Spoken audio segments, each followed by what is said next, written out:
talking about players that Darvin Ham wants to coach, to me, that's making a statement. Look, Darvin Ham was a former teammate of mine. I know how his approach was to the game. He wants tough-nosed guys, guys that defend, that will get up in you, guys that are always going to put team first. And he came from that culture in Milwaukee as an assistant coach. So this is his mentality about the game. Obviously, you're going to need that star talent at the top. They're talking more about how do we supplement the rest of the roster outside of this core that we want back. Austin Reeves is clearly a big part of that. I think Austin Reeves ended up being a far better offensive player than they expected going into the season. You now have a dynamic playmaker on your team that you didn't even know you had. Going into the season now, it gives you more options for how you want to attack, what you want to do offensively. And now, what do you do with the rest of that roster? You don't just go out and add shooting. He wants guys that want to work and grind, get up in you, and make your life miserable defensively. That's the kind of players I think they're going to be seeking in the free agent market. You know, Wendy, I know the Lakers have got some decisions to make here, especially with AD in the near future. What can you tell us more about all of that? Yeah, but part of keeping this team together includes Anthony Davis. Now, this is not an issue for this week, but starting August 4th, Anthony Davis is eligible for a contract extension. And look, I think the reason why the Lakers are going this route is they don't have the salary cap space, even if they waived all their guys to truly chase a James Harden or Kyrie Irving. They don't really have the trade assets to go after a Bradley Beal or Damian Lillard if he comes on the market. They do have a team that went 18-6 last year after the trades and reached the conference finals, and they have Anthony Davis, who was awesome for a lot of that run. And so one of the big things they need to do this offseason, and I know it's not adding a new player, but is securing Anthony Davis, locking him in an extension, a multi-year extension. He can be a free agent in 2024. They want to take that off the table so they can do other business going forward, and they can do that starting in August. And their GM, Rob Pelinka, well, he talked about their plans going forward. We want to try our hardest to keep this core of guys together and also improve around the edges and on the margins to not only get back to where we were last year, but hopefully take the next step and get into the NBA Finals. We're going to try our best to match players with players that coach wants to coach and that work in his system. All right, so that's Pelinka basically saying it looks like, hey, we're going to run this back with the same type guys. What did you think about what he has? I loved everything about this delivery, and I thought this was important. Remember, it wasn't that long ago. In fact, I think it was a year ago that there was a power struggle going on in the Laker organization, and Rob Pelinka was in the midst of it because who was the one calling the shots? Yeah. Who was the one building the roster? And he's made it clear it's him. Darvin Ham's his coach, and I'm going to build a roster with players who fit my coach. And when he talks about edges and margins, he's not talking about adding another star. This is like all that Kyrie stuff we were talking about a couple of weeks ago, where they go after Kyrie. Kyrie wants to be a Laker. LeBron wants Kyrie. That's not happening because they know it doesn't make sense. Depth is why they became a really good team that made a run to the Western Conference Finals. Yes, it was a sweep, but it was a competitive sweep. I know it sounds ridiculous, but a 24-point differential in 4 games shows you how close that series was and how close the Lakers really are. And they believe in this group. It also gives them continuity, but more importantly, still gives them flexibility during the season. If something shakes and they can get a high-end player that can put them over the top, they can make that move when it's available. Legs, all I think about is a LeBron James at the end of the season, tired, basically saying, I don't know if I'm going to come back because I play for championships. Does this give him the best opportunity to win a championship? Yeah, that was the worst time in the world for LeBron James to answer questions like that, right? Your season just ended. You poured everything into it. You came up short. I'm sure at this stage of his career, he was exhausted, and he's probably thinking those kinds of things. I knew if you give him a month off, let him get to some all-inclusive resort, rejuvenate himself, right? He's going to come back in the summer, get back into the gym, because here's the one thing about the Lakers. Everything is relative to the rest of the Western Conference. Right? When you look at known commodities in the Western Conference, you've got Denver, and then you got everybody else. Maybe you want to put Sacramento in that category as well because they're staying intact for the most part. They had a great year, but they took advantage of a lot of teams having injuries, and they lost in the first round. Look at all of the rest of those teams. There's a lot of flux going on. Guys being hurt, remaking their rosters. What are they going to be? Even a team like Phoenix, those guys haven't played together yet. Can they stay healthy?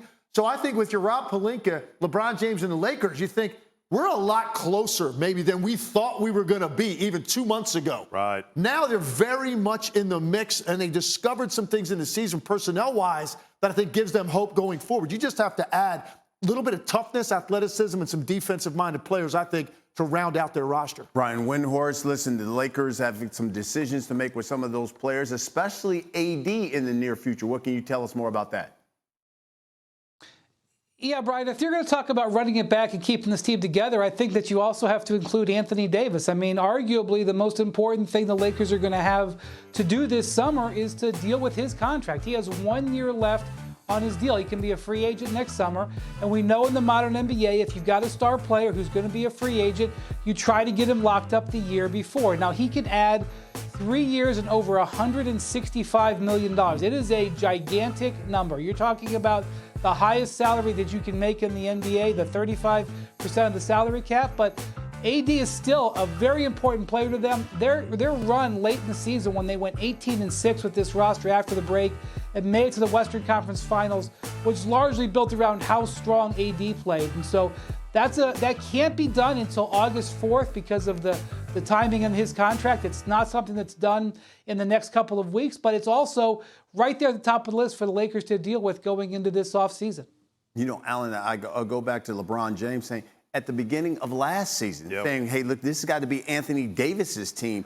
And yet it was LeBron James's team. He was the one scoring 30 a night, even in the postseason, because with Anthony Davis, you didn't know what you were going to get every game. Yeah, that's a problem because it was a year ago we were talking about the same stuff with AD, which is the conditioning factor and being in elite shape and being a guy that can be relied on night in and night out. Not a guy that can give you 30 and 18 one night, and then we're all just like, well, you can't expect that in game two. Why the hell not? First of all, you hear that extension? That's $55 million a year. You're 30 years old. $55 million a year on a guy that we're just going to make excuses. Well, you can't expect this every night. I remember those conversations we had during the series. Well, you know, Anthony Davis, what can we expect from him tonight? I'm expecting 30 and 18 every night because you are that talented of a player. But are you in the right kind of condition that you need to be in over 30 that allows you to be that every single night? That's how you become the true franchise player and take that torch from LeBron James. They've got to make this decision in August, as Wendy just said. And that makes me really nervous. Because if I'm the Lakers, how do I know that I give him the extension and it's going to be more of the same from Anthony Davis down the road? When we get to April and May and he's already broken down and he can't play every game or he can't give you big performances in the playoffs night after night. Lack of consistency at that level is a major concern. And I think we're going to be talking about that with Anthony Davis his entire career. Really? I don't think that's all of a sudden going to, that light switch is going to get flipped now at this stage of his career. But the thing is this, they don't have much of a choice because the one thing about Anthony Davis, his peak is best player on the floor that night. Yeah. That is his peak. There aren't a lot of guys in the league that can say that. Anthony Davis can, and he can even string those games together. It's then all of a sudden after a couple, that 8-point game, that head scratcher where you can't figure it out. He doesn't look as interested. Those are the ones that you have a hard time living with, and unfortunately for him, those are the ones that we discuss a lot in the media, and he gets beat up for after a loss. But he is that good. He's that important to what they're doing, and I feel like if you don't give it to him, you're basically, what are you saying to LeBron James, and what are you saying about the future of the franchise beyond the next year? Right? So I think you have to give him the money. You give him what it takes because he still can be that good on a given night. And they're probably going to lose Dante DiVincenzo, who opted out of his contract yesterday and is probably going to be looking for more money elsewhere. But when you still have Steph Curry still putting up prime numbers, you have Draymond Green, you have Andrew Wiggins, who's found a terrific role there. You have Klay Thompson, who I agree is not the player he was before the injuries, but still has terrific firepower. You are talking about an awesome team. They were in 6th seed last year because Steph got hurt. Twice he missed stretches during the season. They weren't in the 6th seed because there were 5 teams better than them in the Western Conference. Denver is obviously going to come back as the favorite, but if you count them out, I don't think that you're looking at it fairly. Okay, so I'm thinking, Jay, when you bring in Chris Paul, I'm like, you got Steph Curry there as your point. How is this going to work? And is this dynasty? Is it just as strong? Is it over when you bring in Chris Paul? See, I would slightly disagree with Wendy here. I don't think that the ceiling has lowered. I think the ceiling has slightly elevated, like slightly. Now, there's still some defensive challenges to when CP3 and Steph play together because it's a smaller backcourt if you're going into closing minutes.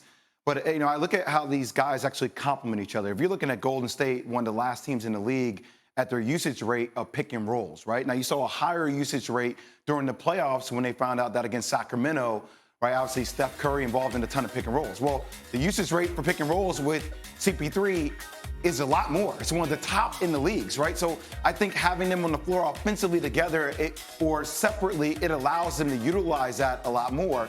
And CP3 has learned to play at a different speed before. He played at a different speed when he was in Houston with James Harden. So he can adapt to being off the ball. Still questions defensively I have for a smaller unit, but I think basketball IQ-wise and spacing, they've gotten slightly better. What do you think, Legler? Yeah, listen, you can't debate whether Chris Paul makes them smarter, better ball control. There's no doubt about those things. And he's a great, great player, an all-time great player. Make them a better team. But doesn't move the needle that much for me because I'm having a hard time understanding stylistically, how does this work? I mean, Golden State needs to play fast. When they play at a fast pace, that's when they're most effective offensively. It also requires a whole lot of off-the-ball movement from everybody on the team and the ball in the middle of the floor with Draymond Green doing a lot of facilitating. Chris Paul is a traditional point guard. Give me the ball, let me bring it up, let me handle it, let me get a high ball screen, let me probe and get into the lane and play, drive and kick basketball. That's the way Chris Paul wants to play. That doesn't really fit with the way the Warriors play. I do have some concerns about their size. I thought they were too small last year, and they got smaller. I don't know that that's a great thing because they got thrown around a little bit on the glass with different matchups last year. The youth movement hasn't happened at the level we thought. That was a big one. Kuminga, Moody, Wiseman's not even there anymore. We thought that was the next wave. Hasn't really developed yet. If those guys, Moody and Kuminga particularly, could take a leap forward, I agree that this team's still very much in the championship window because of how Curry looks. But they absolutely have to have that added depth with those young players, and it didn't really happen last year. Does this mean they have to re-sign Draymond Green? Oh, critically, yes, absolutely. If they lose Draymond Green, then I think we're having a totally different conversation about this team. Yeah, about the dynasty, yes, the about their ability to contend in the West. Yes. And you can't lose them to a team like Sacramento. Right. You can't lose them to a team that close to you that's like right there in the rankings and where they are because that's the next step in their iteration. I love it. Thank you for watching ESPN on YouTube. For live streaming sports and premium content, subscribe to ESPN+.